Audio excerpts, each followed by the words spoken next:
VodPod. Shingi, how you doing, my brother? I'm blessed, brother. I'm blessed. I'm glad to be here. It's also right at the end of my semester, so this is sort of my coming out party, if you will. So I'm very excited.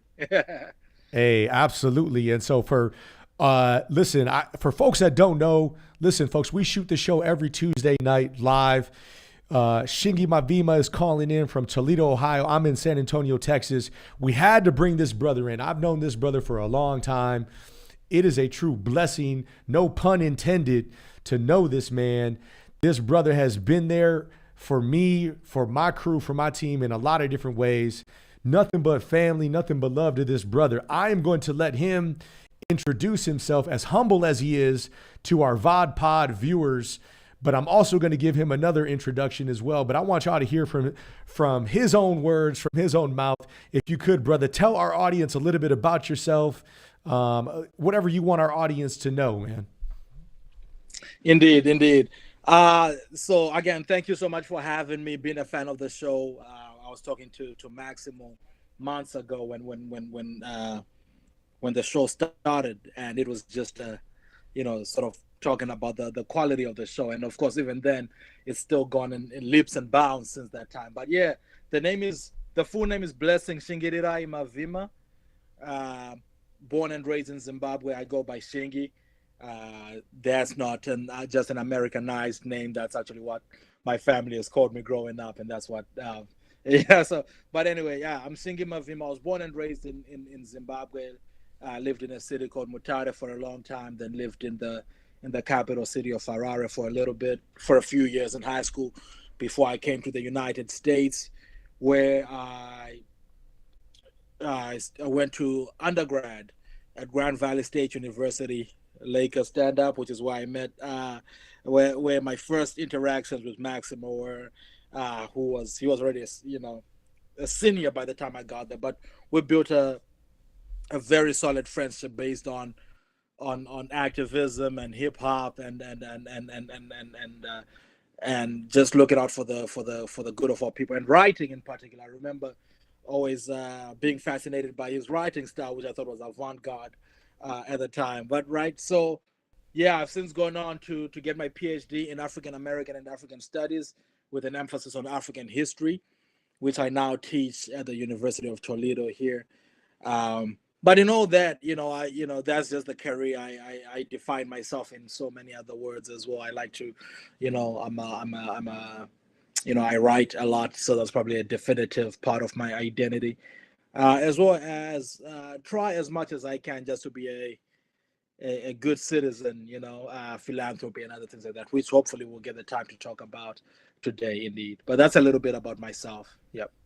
All right. Well, thank you. For those folks, and again, if you didn't know, as I mentioned, we are live.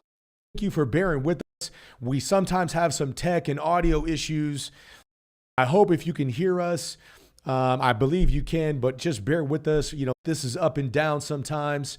We appreciate your patience. The chat is live. Put this in the chat. Chime into wherever you may be watching from. We appreciate all of our viewers as we build our audience here at VodPod Media. You can go and share, subscribe to all of our previous shows here at the channel. We appreciate your support.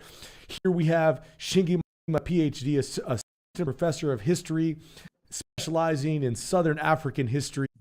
Listen, this man is humble as he is. I give him his flowers, give him his shine. We had to have him on the show as we started to have, callers into the show. This man was at the top of my list. I mentioned in the past, this brother has been there supporting. Not too long ago, man, in a galaxy far, far away, I was speaking at a prison in Michigan, and I called you up, brother, and I said, listen, man, they're having some problems at this prison between the so-called Latino gangs and the Black or the African American gangs, man. And as wise as you are, I was hoping that you could come in, and I don't know exactly where you were in your educational journey, or I don't think you were the PhD just yet, but you came in and gave this bomb ass presentation that talked about all of the intertwining and the shared history that black and brown people have.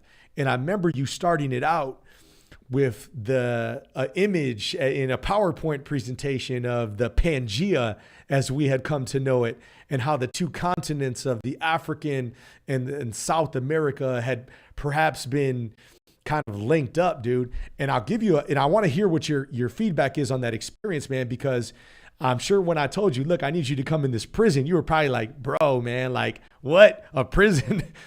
but one of the brothers afterwards, whom I knew to be very, sort of divided, right? He was standoffish about the idea of talking about black and brown people coming together as one. At the end of your presentation, he said, damn, maybe this guy's right. And I'm like, bro, man, we just moved a mountain here. We got these brothers to believe in the idea of uniting and believing in each other as one, man.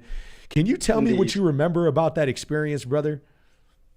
So that is amazing, because you just filled in some of the gaps that I'd actually forgotten, right? And this kind of speaks to how these experiences, we experience them differently. But you're right. This was before the PhD. I hadn't even started on the PhD program yet. If anything, I was working, group homes type stuff. I was, it was at a tough time in my life, but so when you put in that call, I don't want to say conflicted, because one, I knew it was a good cause, and two, you've never gotten me into something that you knew I couldn't handle. You know what I'm saying? Like, and that's for better or worse. But it's never been, so I came in there just trying to have some ideas that I'd like to share. Hopefully I have I have an audience here. Let's see where this goes, right? It was just sort of early days of developing materials that were, that I think were both true to my teaching interests, but also teaching on things that matter, to different folks. So I put this presentation together, came in, and honestly speaking, it was only after I told people that I had done this that I started to any sort of apprehensions or any rose in my mind, like, wait, people are actually intimidated by this. I hadn't been intimidated going into it. I had been excited. It's only after I spoke to some other profs who spoke about their experiences, or maybe not their experiences, but their worries about doing that. I was like, oh, this is kind of a big deal, huh? But to your yeah, I was very surprised at how our message resonated with the different folks. You were talking about again, talk about dovetailing, because we didn't share our presentations beforehand. But you were talking about your experiences in Australia and with the indigenous community over there, and how it all sort of resonated with each other, similar struggles across the board. So it was fantastic. The one thing I do remember is there was one of the inmates, a white guy no less, had been there, and he came up to me afterwards and he said, "Yeah, there's an African brother here that it was sort of like in the back, just being quiet. I don't know, what his story was, but I think he was from the Sudan, and they were so keen to have me talk to him before I left. So I remember sort of just chatting with him a little bit, and it was such a powerful moment to me, because one, it showed us that it showed me that these folks that a lot of times people have discarded as borderline animalistic, they see each other in there. They see each other to such a point where it's like, yeah, I think you could benefit from talking to this guy. And then of course, right? And it's just beautiful to be seen in that. And just it also reminded me that wherever you're at, as long as you are walking in good character, you can always reach somebody. You know what I mean? It doesn't matter if you're in the White House or in the prisons and everything in between. So that was an amazing experience. That was 2013, I believe. Indeed. It's almost a decade. Yeah, yeah.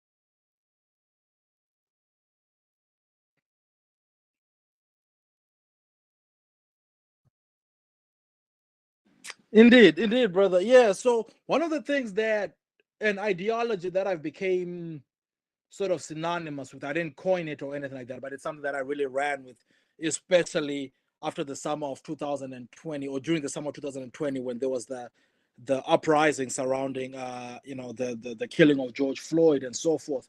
And we were doing like anti-racist teach-ins and things like that. I it's something that I'd been using before, even when I worked with my brother's keeper program out in Detroit. Is this idea of what we call pluriversalism? So if you're gonna take a word from me today, take away the word, leave with the word pluriversalism, and the idea of pluriversalism is and I'm gonna connect it to my travels right now, I promise. But pluriversalism is a counterpoint to universalism, because a lot of times what is masqueraded as universal knowledge, universal wisdom, universal values are really the values of the hegemonic power, or whoever is the hegemony in that place. That could be the colonial power. Later on it's become the U.S. and other Western countries, or whatever. You can go. You can even go into a space where you know it's black and brown people, and one of those groups is more powerful than the other, and their ways become the edge. So I'm not saying just to say it even happens on a microcosmic level. So that's universalism. Uh, what I advocate for is a thing known as pluriversalism, which is take everything and apply the wisdom and experiences, the wisdom and knowledge to that specific space and experiences. What I mean by that is Eurocentric understanding of the world. There's nothing wrong with that, but it works in dealing with Eurocentric phenomena. You cannot begin to understand Afrocentric phenomena through a Eurocentric lens, right? So why am I telling you all this? In my travels, I've learned to be eclectic, right? I come, like I said, I was born and raised in Zimbabwe, a place that I am so in love with, right? And the values that it taught me are so important. But like Lao Tzu would say, right, in the Taoist, be like water, right? Where and Bruce Lee has reiterated this. When I get into different places, be very observant. Don't lose yourself. Keep the values that you came up with, but also know where you are, and you know be very cognizant, have the presence of mind to be able to navigate different spaces. So I'm always learning. That's my thing. I'll go into a space, I kick back, I learn. I've been, even when I go back to Zimbabwe now, when I talk to my Zimbabwean friends, I'm still learning a lot about the place.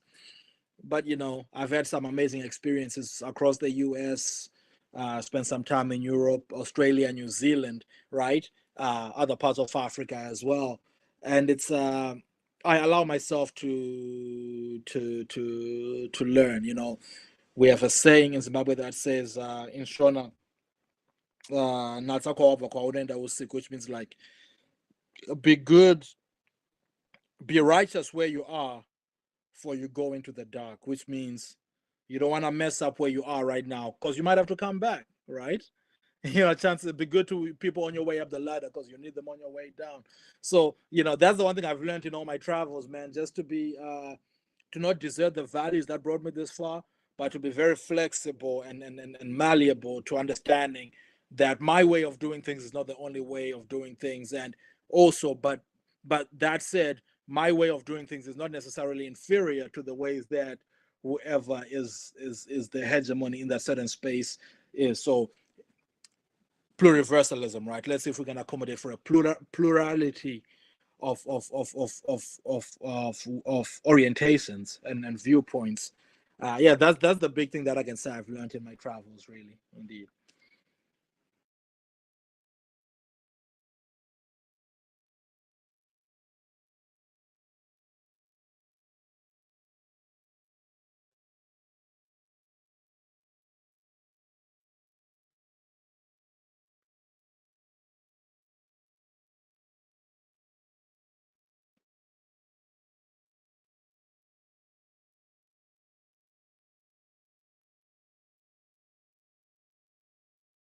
Mm-hmm.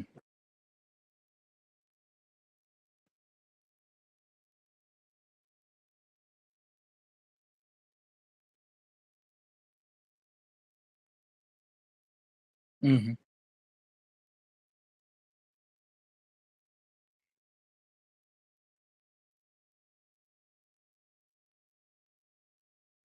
Mm-hmm.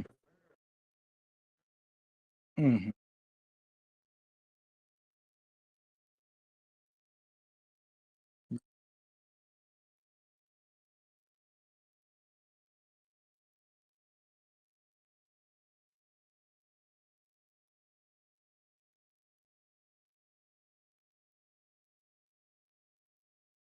Mm-hmm. Yeah.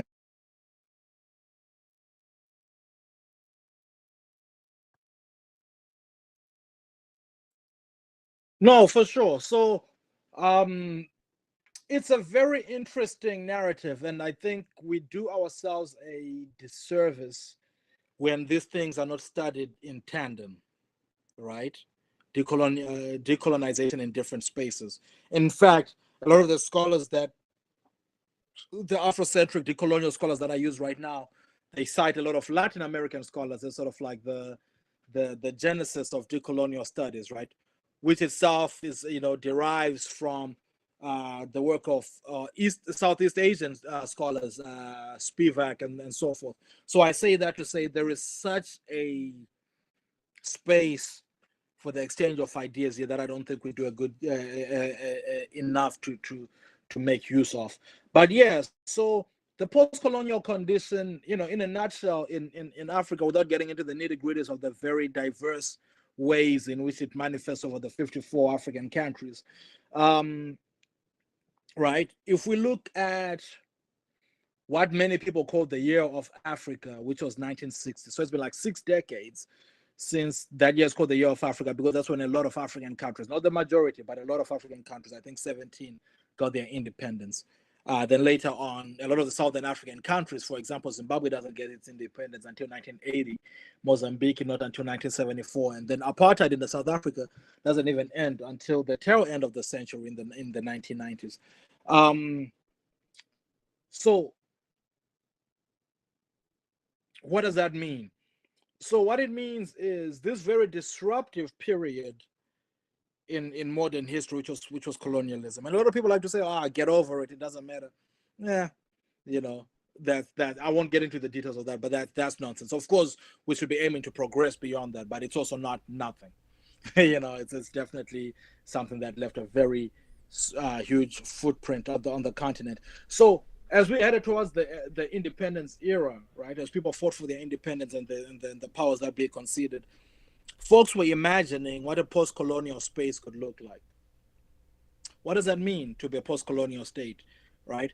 For a lot of people, it meant down with capitalism, because capitalism, that's associated with slavery and colonialism. This is how we ended up here. So it's down with capitalism. So a lot of folks experimented with left-leaning ideologies, whether it was Ujamaa in Tanzania or some Afro-Marxist sort of regimes in places like Angola, Ethiopia, right?